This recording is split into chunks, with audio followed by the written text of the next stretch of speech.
পরমাণুর গঠন চ্যাপ্টারে থিওরি পোর্শন তোমাদের অলরেডি কভার হয়ে গেছে, কিন্তু নিউমেরিক্যাল পোর্শনটুকু তোমাদের বাকি আছে। কোনো অঙ্ক নিয়ে এখন অবধি আলোচনা হয়নি। তো আজকের ক্লাসে আমি কিছু অঙ্কের প্যাটার্ন তোমাদের দেখিয়ে দেবো।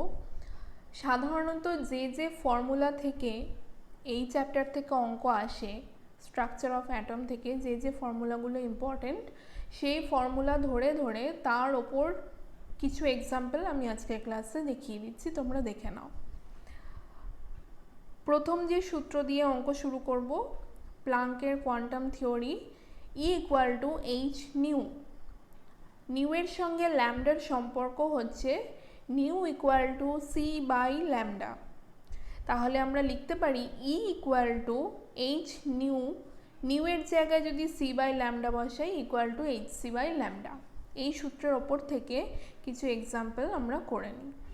প্রথম অঙ্কে বলছে 1 ইলেকট্রন ভোল্ট শক্তির ফোটনের তরঙ্গ দৈর্ঘ্য কত। তরঙ্গ দৈর্ঘ্য মানে ল্যামডা জিজ্ঞেস করা হয়েছে। তাহলে এক্ষেত্রে আমরা সূত্রটা প্রথমে লিখে নিচ্ছি, ইকুয়াল টু এইচ নিউ। নিউয়ের জায়গায় আমরা ল্যামডা দিয়ে অঙ্কটা করব, কারণ ল্যামডা জানতে চেয়েছে। তাহলে এইচ সি বাই ল্যামডা। এখানে দেখো এইচ হচ্ছে প্লাঙ্কস কনস্ট্যান্ট, সি হচ্ছে আলোর ভেলোসিটি, ল্যামডা হচ্ছে তরঙ্গ দৈর্ঘ্য। আমরা যেহেতু ল্যামডা বার করছি, কাজে ল্যামডাকে আমরা বাঁ দিকে রাখবো সমান সমানের। তাহলে ল্যামডা ইকুয়াল টু আমরা পেয়ে যাচ্ছি H C by E. H এর মান তোমরা জানো, প্লাঙ্ক ধ্রুবক, তার মান হচ্ছে 6.626 ইন্টু 10⁻⁻34 জুল সেকেন্ড। সি হচ্ছে আলোর গতিবেগ 3 ইন্টু 10⁸ মিটার পার সেকেন্ড। আর ই এর মানও আমাদের জানা, যেহেতু প্রশ্নে বলে দেওয়া আছে 1 ইলেকট্রন ভোল্ট। 1 ইলেকট্রন ভোল্ট সমান আমাদের মান সাপ্লাইও করা আছে 1.601 ইন্টু 10⁻⁻19 জুল। তো এই মানগুলো পুট করে দিলেই সেখান থেকে আমরা ল্যামডার ভ্যালু পেয়ে যাচ্ছি 12.41 ইন্টু 10⁻⁻7 মিটার। যেহেতু আলোর গতিবেগ আমরা মিটারে নিয়ে অঙ্ক করেছি, কাজেই আমাদের ফোটনের তরঙ্গ দৈর্ঘ্য যেটা জানতে চাওয়া হয়েছিল সেটা আমরা বার করে ফেললাম। পরের এক্সাম্পলে যাই। পরের অঙ্কে বলছে দেখো, দুটো বর্ণের আলোর তরঙ্গ দৈর্ঘ্য দেওয়া আছে। একটা হচ্ছে বেগুনি বর্ণের আলো আর একটা হলো লাল বর্ণের আলো।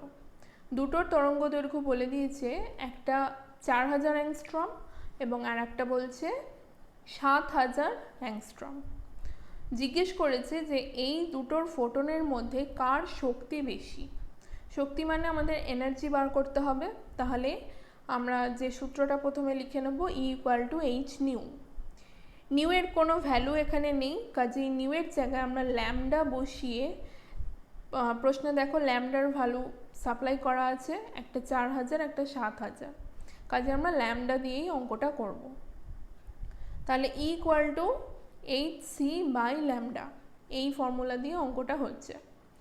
তো 4000 অ্যাংস্ট্রমের জন্য যদি আমরা ভ্যালুগুলো বসাই পরপর, এইচ হচ্ছে প্লাঙ্কস কনস্ট্যান্ট, মান তোমরা জানো 6.624 ইন্টু 10⁻⁻34 জুল সেকেন্ড।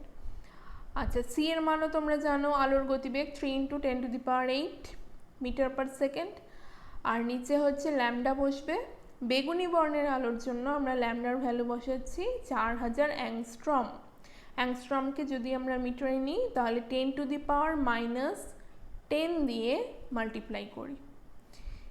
সেম ওয়েতে আমরা 7000 অ্যাংস্ট্রমের জন্য কি এনার্জি সেটাও আমরা ক্যালকুলেট করে নিচ্ছি।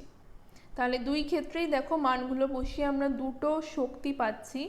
দুটো শক্তির মধ্যে কম্পেয়ার করে দেখবে যে প্রথম ভ্যালুটা মানে 4000 অ্যাংস্ট্রমের জন্য আমাদের হাই ভ্যালু বেরোচ্ছে 4.96 ইন্টু 10⁻⁻19 জুল।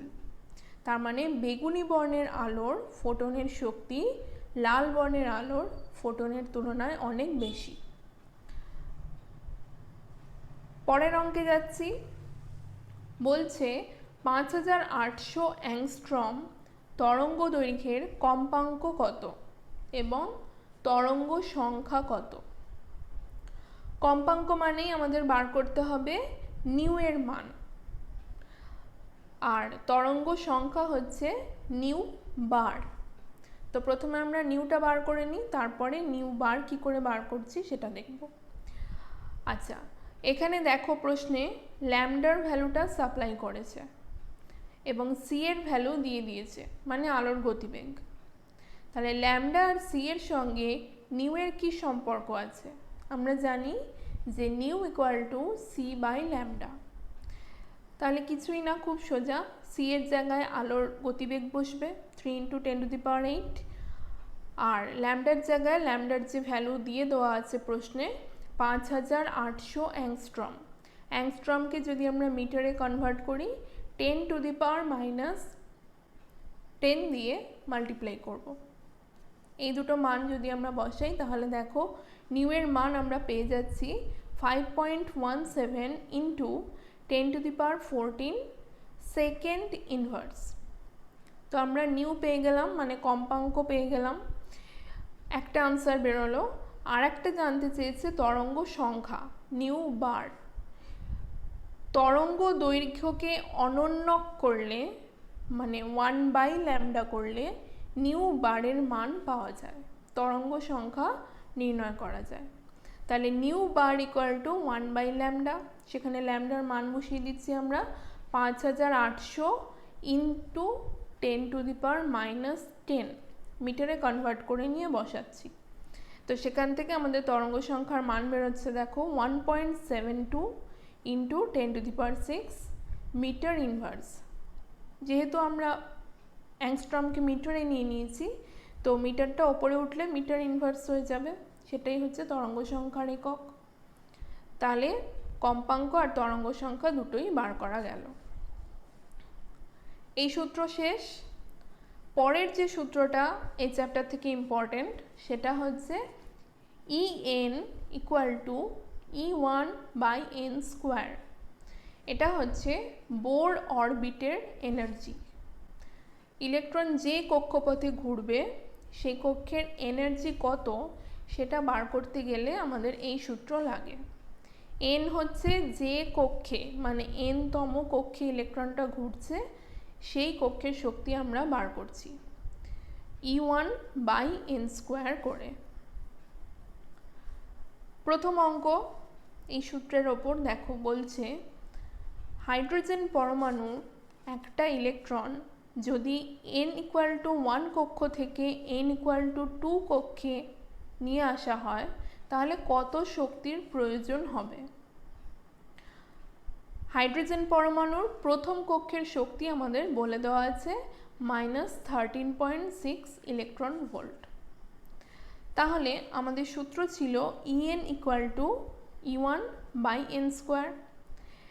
যেহেতু আমরা n=1 কক্ষ থেকে n=2 কক্ষে ইলেকট্রনকে নিয়ে যাচ্ছি, কাজেই দুটো এনার্জি আমরা পাবো, একটা হচ্ছে প্রথম কক্ষের জন্য, একটা দ্বিতীয় কক্ষের জন্য। তাহলে দ্বিতীয় কক্ষে ইলেকট্রনকে নিয়ে যেতে গেলে প্রশ্নে জিজ্ঞেস করেছে কত শক্তির প্রয়োজন হবে। তার মানে হলো দ্বিতীয় কক্ষের এনার্জি হাই আর প্রথম কক্ষের এনার্জি লো। তাহলে দ্বিতীয় কক্ষের এনার্জিকে যদি আমরা E2 ধরে নিই আর প্রথম কক্ষের এনার্জি যদি E1 হয়, তাহলে কত শক্তির প্রয়োজন হচ্ছে সেটা বার করতে গেলে আমাদের E2 - E1 করতে হবে। E2 যেহেতু বড়, E2 থাকবে আগে, E1 যেহেতু ছোট, তাই জন্য আমরা E2 থেকে E1কে মাইনাস করব। তাহলে E2 এর মান সূত্র অনুযায়ী আমরা পেয়ে যাচ্ছি দেখো E1/2², যেহেতু আমরা n=2 কক্ষে ইলেকট্রনকে নিয়ে যাচ্ছি, মাইনাস E1 এর ভ্যালু আমরা পাচ্ছি E1/1², n এর মান যেহেতু 1। এই দুটো থেকে দেখো -E1 কমন নেওয়া হয়েছে। কমন নিয়ে জিনিসটাকে আমরা উল্টে লিখেছি 1/1² - 1/2²। করে আমরা পেয়ে যাচ্ছি -3/4 ইন্টু E1। E1 এর ভ্যালুটা ওপরে দেওয়া আছে -13.6 ইলেকট্রন ভোল্ট। এই মানটা যদি আমরা বসিয়ে দিই তাহলে E2 - E1 এর ভ্যালু পেয়ে যাচ্ছি দেখো 10.2 ইলেকট্রন ভোল্ট। মাইনাসে মাইনাসে প্লাস হয়ে যাচ্ছে। তাহলে n=1 থেকে n=2 কক্ষে নিয়ে যেতে আমাদের 10.2 ইলেকট্রন ভোল্ট শক্তির প্রয়োজন হচ্ছে। 3 নম্বর যে সূত্রটা ভীষণ ভীষণ ইম্পর্টেন্ট, সেটা হচ্ছে delta E = -RH into 1/n final square minus 1/n initial square. এই সূত্রের সাহায্যে মূলত আমরা বর্ণালীর তরঙ্গ দৈর্ঘ্য নির্ণয় করি। যখন কোনো ইলেকট্রন কক্ষ স্থানান্তর করে, মানে এক কক্ষ থেকে অন্য কক্ষে স্থানান্তরিত হয়, n ইনিশিয়াল হচ্ছে প্রথম যে কক্ষে ইলেকট্রনটা ছিল সেখান থেকে যখন অন্য কক্ষে যায় সেটা হচ্ছে n ফাইনাল, মানে অন্তিম কক্ষ। একটা হচ্ছে প্রাথমিক কক্ষ, একটা হচ্ছে অন্তিম কক্ষ। n ফাইনালের জায়গায় অন্তিম কক্ষের মান বসবে, n ইনিশিয়ালের জায়গায় প্রাথমিক কক্ষের মান বসবে। RH হচ্ছে রিডবার্গ কনস্ট্যান্ট, তোমরা জানো। তো এই ফর্মুলা দিয়ে আমরা বার করি ডেল্টা E, মানে কি পরিমাণ শক্তির প্রয়োজন হচ্ছে, গ্রহণ বা বর্জন হচ্ছে, সেটা আমরা ক্যালকুলেট করি। প্রথম অঙ্ক বলছে হাইড্রোজেন পরমাণুর লিম্যান সিরিজ। আমি যখন তোমাদের হাইড্রোজেন বর্ণালী পড়িয়েছিলাম, বিভিন্ন সিরিজ সম্পর্কে আলোচনা সেখানে হয়েছিল। যারা শোনোনি, ক্লাসটা দেখোনি, ওই জায়গাটা একবার দেখে নিয়ে তারপরে অঙ্কে আসবে, নাহলে বুঝতে অসুবিধা হবে। আচ্ছা, লিম্যান সিরিজে একটা ইলেকট্রন বলছে চতুর্থ কক্ষ থেকে ফিরে আসছে।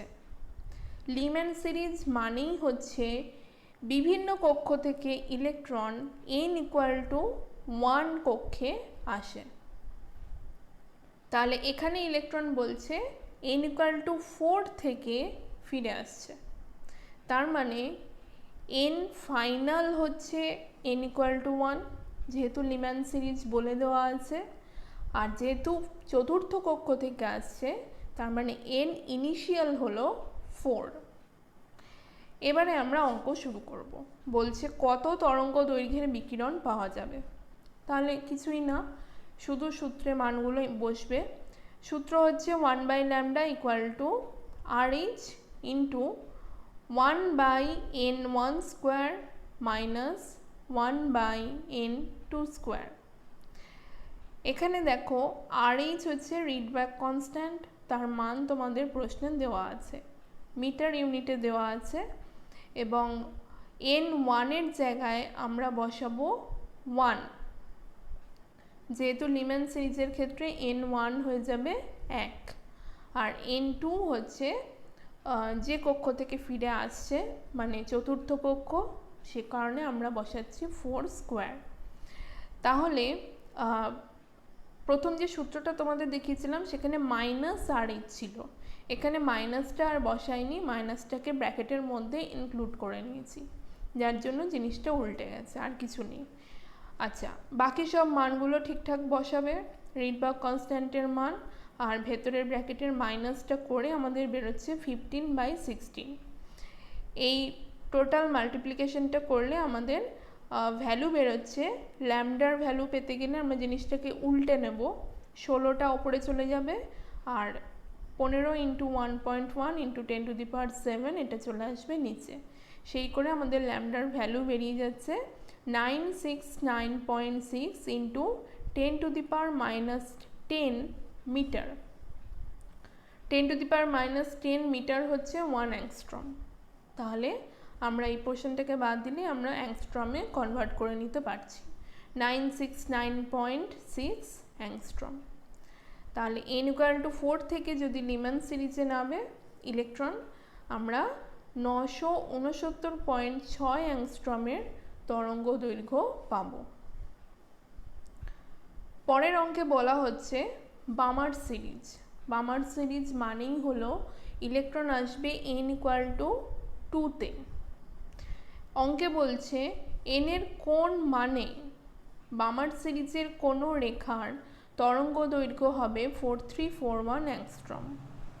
মানে হলো ইলেকট্রন কোন কক্ষ থেকে আসছে সেটা প্রশ্নে বলা নেই, জিজ্ঞেস করা হয়েছে কোন কক্ষ থেকে ইলেকট্রন n ইকুয়াল টু 2-তে এলে আমরা 4341 অ্যাংস্ট্রমের তরঙ্গ দৈর্ঘ্য পাবো। আর এইচ এর মান তোমাদের সেন্টিমিটার ইনভার্সে সাপ্লাই করা আছে। তাহলে সেখান থেকে আমরা সূত্রে বসিয়ে দেবো যেগুলো আমাদের আছে।